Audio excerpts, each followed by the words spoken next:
let's get through it first. So 4 of Pentacles, the comfort zone, right?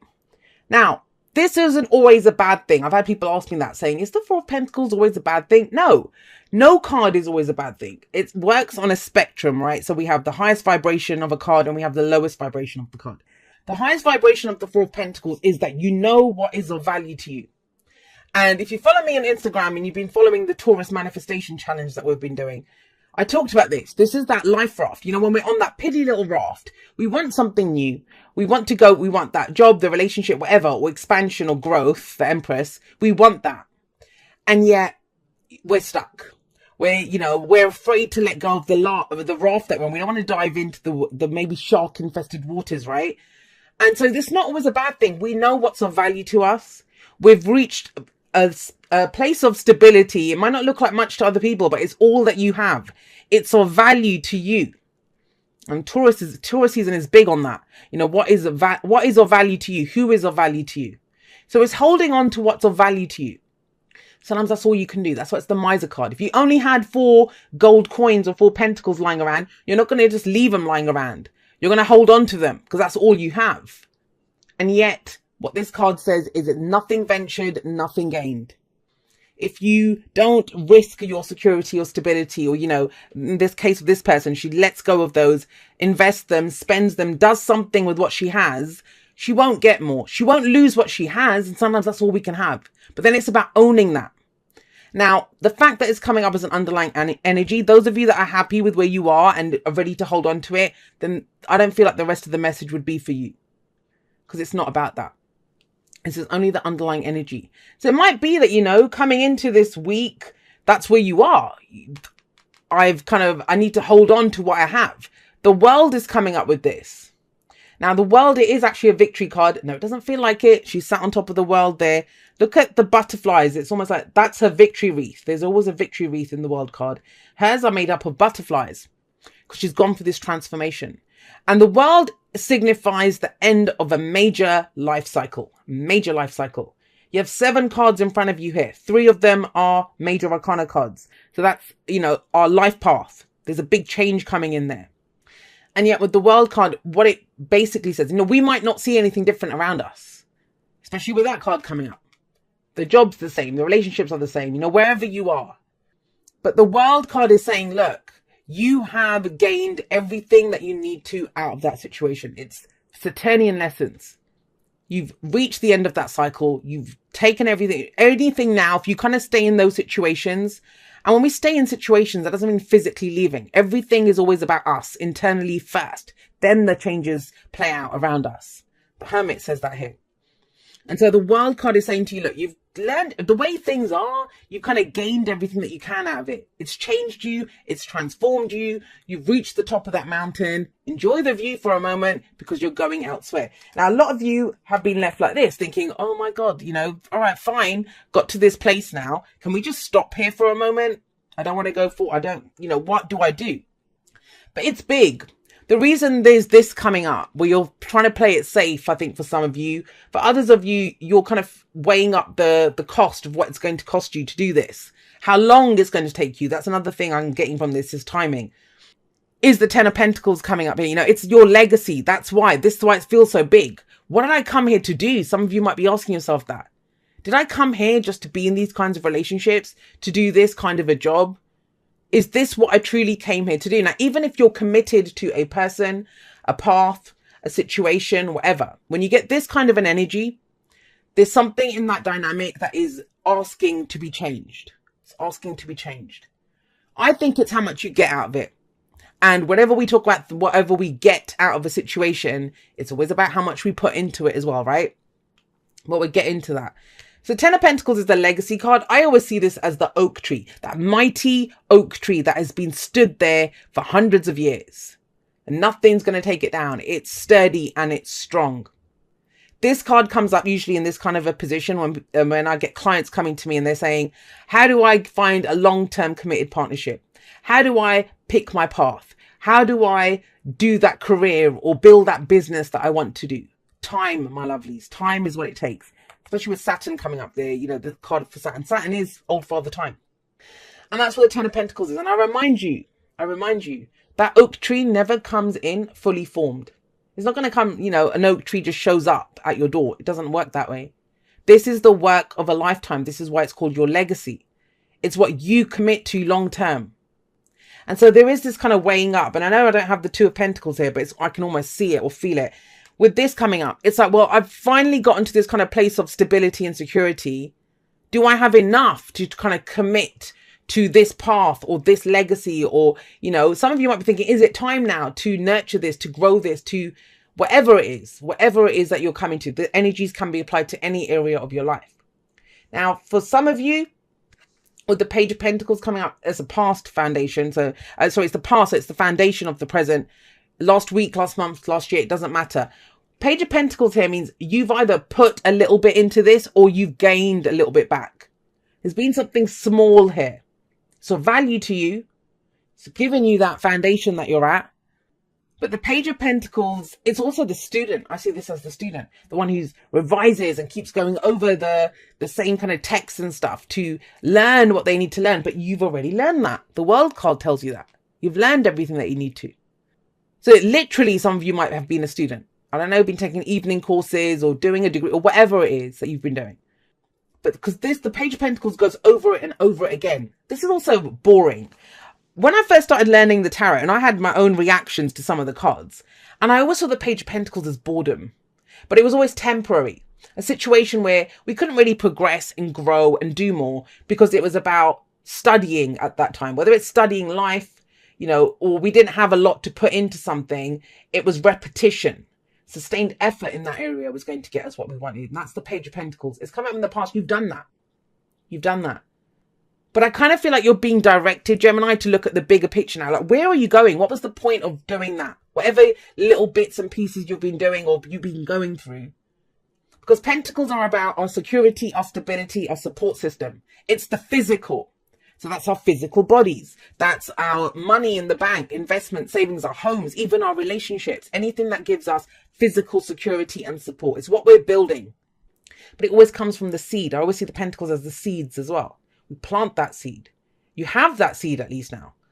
So what does that mean? Well, you have the Empress coming up in the present. And the Empress is about growth, abundance. The seed has been planted. She's the mother, right? We will see in this deck, you see a pregnant woman. What does the Empress understand? She understands that, she can give birth to anything that she wants to, for starters. She understands there's a season for everything. That's why we always see crops behind her, because, there's a season for that. There's a time to plant the seeds, a time to cultivate them, to harvest them. There's a season for everything. She understands this. And so she brings that. That's her message to you. If it's worth doing, it's going to take time to do this. 10 of Pentacles. But it's long-term commitment. Long-term commitment. Now, think about that in terms of where you are. There's a situation coming up. It's going to take you, to commit to this fully, that this is it. I need to kind of really, I'm going to show up every day and I'm going to do this. I'm going to grow that oak tree, but I need to nurture that plant every single day. But you've just come out of this. And so there might be a sense of, for some of you, this is a relationship. You've got the opportunity to grow a relationship now, but you might have already just come out of something serious. So it's like, am I ready to do this again? It's that kind of energy. Or, for work, this is almost like, I'm taking some time off. Maybe I'll take a gap year, and you get that offer. You get that offer of that job that you're like, what? I thought I was going to go off and travel the world or go do something. Now, it feels uncomfortable because that's the whole point of the Four of Pentacles. It pulls you out of your comfort zone. Pulls you out of your comfort zone. And yet with the Empress here, she's a master manifester. She can have anything that she wants. But she nurtures it. That's how she makes it. She gives birth to it and then she nurtures it. Same way as a mother. Every mother knows that. First, it takes you time to get pregnant. Then you have to be pregnant, grow the baby within you. Then even when you give birth to it, you must nurture and care for the baby even more. And that's kind of what this is. And that's the big question here. How committed are you to what you want to do? That'll get you out of the comfort zone. I keep saying this to people recently. There's a million reasons for why you shouldn't do something. All you need is one good reason for why you should. What is that one good reason? And it will get you out of this. It will get you out of your comfort zone.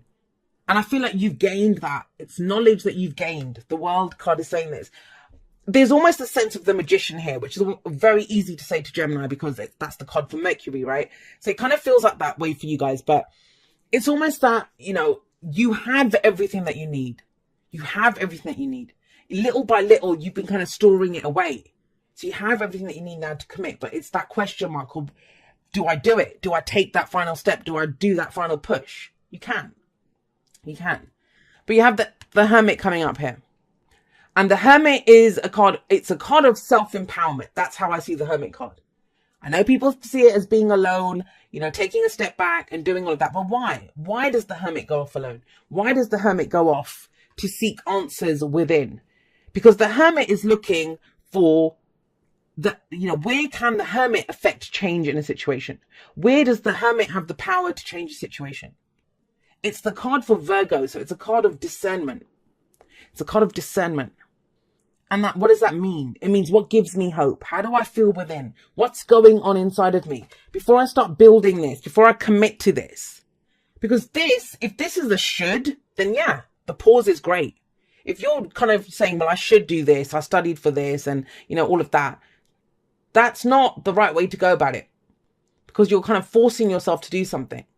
You're going to commit to it more when you get that one good reason, and that good reason comes from within you. The lantern that the Hermit has, it usually has a star within it.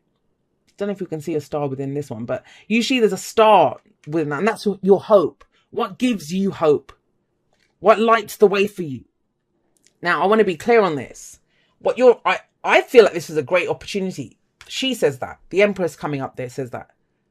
But what I will say to you is, this is masquerading itself as you looking at what's in front of you and thinking, well, I don't know if it's worth the risk. I'll just keep, you know, doing what I'm doing. But the Ten of Swords here in your advice is telling you, look, your pause is because of what happened in the past. It's the shadow of when you were betrayed in the past, or you didn't do well in the past, or it's general. You know, it's some of you, you're being very hard on yourself because you feel you messed up in the past. Ten of Swords isn't always what someone does to us, it's what we do sometimes as well. None of us are perfect, right?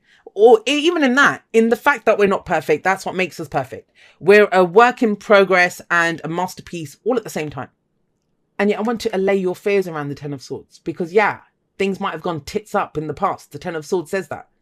But the world says that's done. The 10 says that cycle's complete. So if we're allowing this to affect us now, it's the shadow of it. It's the nightmare of it. Thoughts. That's what the swords represent. Our thoughts, our beliefs, our ideas. And yet they're coming from when we had a loss in the past. And that's how the mind works. It always goes back to, remember the last time we did this, that happened. But you're giving birth to something new. You're different now. The Hermit says that. I want you to think about the Hermit. The Hermit's number 9 in the Major Arcana. The Major Arcana can be said to be split into 3 parts. And this is kind of the end of the first third of the Major Arcana. And it's usually, here she looks like kind of a little elfin thing who's wandered off by herself. But it's usually an elderly man in the traditional Rider-Waite. And he's off contemplating what he's learned from his life. What did he learn from that? Not looking at what's around him. Because we have a tendency when Pentacles come up to look at what is in front of us. To respond and react to the external. And yet if we only did that, we would never give birth to anything. That's the Empress. She looks at what's within her and she brings that out into the world. The Hermit is very internal energy as well. So if you're not right with this on the inside, and a lot of that is because of what happened in the past, then that's the issue here. It's not what you can get. Because when Pentacles come up like that, sometimes we have this thing of, well, where's the guarantee? What am I going to get out of it? You bring the guarantee. You bring that. Let's get you some clarifiers. So let's see why that Hermit's coming up as a future energy. Why do we have the Hermit in the future? I think it's with that 10 of Pentacles. It's because, do I commit to this? Can I do this? Yeah. 8 of Wands. So the 8 of Wands, it's the opportunities are going to come in, guys. But it's when you're sure about it from within. It happens that way round. Right now, some of you might be looking at around you and thinking, I don't really have anything to go with. The Hermit says you bring it into play. You bring your power to this. And then things get moving very quickly. 8 of Wands, opportunities, communication. racing ahead. I actually like this 8 of Wands rather than those arrows or the ones that we usually see flying through the air. Here we see a group of unicorns running towards us. Now I want you to imagine you're still on the pathway here, because this can be very overwhelming, the 8 of Wands. There's almost a sense of, I'm not ready for this. That's what I'm getting from this. It's now or never. That's what that kind of energy comes up. I don't believe in never. It's just, if that opportunity is there now, do you have a good reason for why you don't want to do it? And some of you do. Some of you do. Well, then it's owning that. That helps us too. But she's about abundance and growth. So it's expansion that's coming in here. So with the 8 of Wands coming in, that's communication, yes. But if you were stood in the pathway here and you have these unicorns racing towards you, that can be frightening, right? If you just stand still and do nothing, you're going to get trampled. They're going to run straight over you. So what would you do? Run with them. The unicorns is fantasy. So, you know, are you going to run with them? Maybe jump on one of them, but you're going to let this energy sweep you along, take you to where it's going.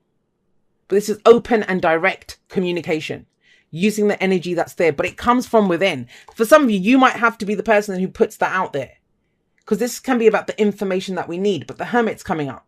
So figure out what information you need to make you feel secure to commit to this. If that's what it is, then ask the questions. For others of you, it's expressing that from within, saying, no, I have this desire to go do this. I have this desire to express this. Wands. Beautiful. I love this, because what I say, number 9, right? You get right within first. What are your reasons? Where do you have the power to affect change? The Hermit.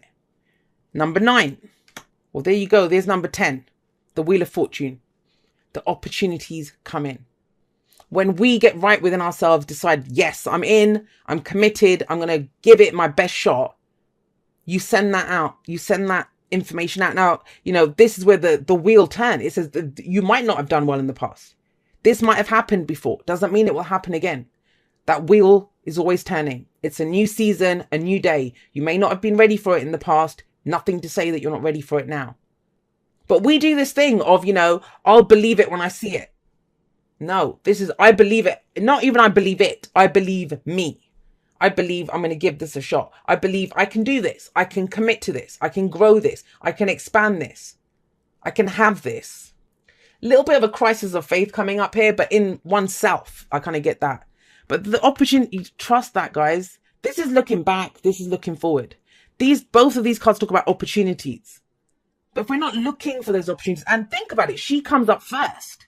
So it's almost like you create that opportunity. You create it. And it's only an opportunity if you want it.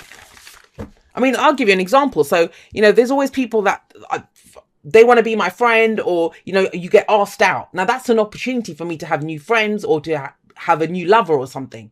But it doesn't feel like an opportunity if you don't want it, if you're not ready to commit to something. But if you are ready to commit to it. So if I did want to date someone, then every person that I meet is going to be like a potential. Do you see what I mean? It's when we are open and ready for the opportunities, then we start to see them. If we're only focused on what we have right now, then we're not going to see the new opportunities. We're just reacting to what is, not the potential for what could be. And the Wheel of Fortune says the time is now. The time is now. Right, that one. All right, see, this is around the 10 of Swords. So we have forgiveness coming up. Nothing can be gained by holding on to past disappointments. Whoever this message is for, let's be clear. Let's just own it. That is the reason there's a pause here, or there's doubt here, or discomfort and thing, because things went to shit in the past with that 10 of Swords. But the writing is on the wall, my lovelies, with the 10 of Swords. You know that how you did that situation. You know what happened to you in that situation. Nothing can be gained. Nothing ventured, nothing gained. That's the 4 of Pentacles. And that's what's holding you back. And it's fair enough. You know, no one can tell you how to forgive, how long it takes you to forgive. That is a process. And maybe that's what that Hermit kind of inside is for. Think about this. If I'm going to hold on to how I was treated in my last job, or my ex, what my ex did to me. Imagine I did that, held on to that. Now, that's the story that I'm telling myself. I always get treated like shit in jobs, or, you know, people are always going to hurt me or betray me, or I just meet losers or fake people. Yeah, that's the story I'm telling. So that's all I'm going to see around me, because that's the filter that I'm using to view the world. Now, I'm not saying, like I said, that you don't have good reason to feel that way. But when we don't forgive, we're not hurting anyone else. We're hurting ourselves. And it is a process. And forgiveness is not about condoning what was done. It's about freeing yourself, not living that same incident again and again and again. And I kind of feel like this might have been something that happened way in the past for some of you. You're at a better place. Trust that. You're out of that. Whatever you were meant to gain from that, you got it. It's time for new, Empress. But it all starts from within you. She gives birth to it. He understands where he's coming from within. You bring the proof. You bring the trust. Okay, so look. Yeah, I get this. And I kind of feel like that's what that Wheel of Fortune is saying as well. So you got a change in the wind. A change in the wind. Now we can kind of sense that something's coming in. Is that what's making you cling even tighter to what you have? Because there is change coming. Sometimes it can be, we see a change in the people around us. We think, oh my God, are they going to do something or say something? Or, at work, there's rumors of a takeover or that they're letting people go, whatever. So a change in the wind is when we kind of sense or know that there's a change coming in. But what's to say it's not going to be a positive change for you? And, even if there's a storm that's about to roll in, when that storm passes, that's the beauty of chaos. I love chaos sometimes because I think when everything gets chaotic and then the storm blows in and then it blows out again, when the dust settles, when the storm passes, everything's changed. We have new opportunities coming up. There's a new way of doing things. Kind of a little bit of a tower energy. Not saying that you'll have a tower moment. I don't feel that. I feel like maybe there has been one. And now it's about looking for the opportunities that come out of it when you're coming out the other end.